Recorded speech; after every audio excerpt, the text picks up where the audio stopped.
j'en parlais avec mes élèves, subhanallah, je leur disais, subhanallah, regarde, 10 000 litres, plus de 10 000 litres d'oxygène que tu respires gratuitement. Tu payes quoi de cet oxygène? Rien, c'est gratuit.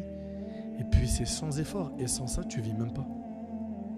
Le sang qui circule dans ton corps.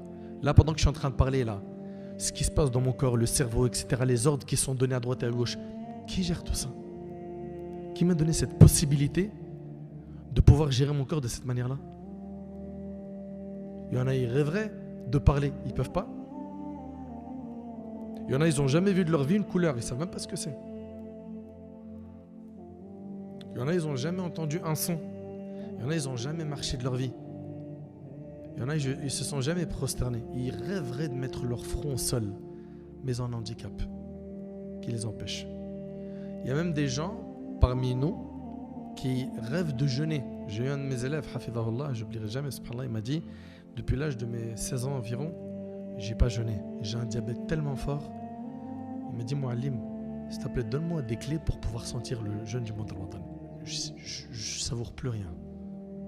T'imagines que toi, ce jeûne-là, qui t'éprouve par la faim et la soif, il y en a, ils rêveraient de jeûner. La ibada, c'est une ni'ma. L'adoration, c'est un bienfait de la part d'Allah. La santé, c'est un bienfait. Le rizq qu'Allah te donne, il nous donne à manger, à boire, un toit, etc. Mais en fait, si vous essayez de compter les bienfaits d'Allah, vous ne saurez les dénombrer. Ils sont trop nombreux. Et ce qui nous est demandé, face à tous ces bienfaits qu'Allah nous a octroyés, c'est d'être reconnaissant. La reconnaissance, elle passe par quoi? Al-amal al-salih, par les bonnes actions. Par le fait d'adorer Allah en faisant des bonnes actions. Et ceux et celles qui ne connaissent pas Allah subhanahu wa ta'ala comme il le faut ne réussiront pas à sortir du trou des péchés. Il faut impérativement apprendre le din.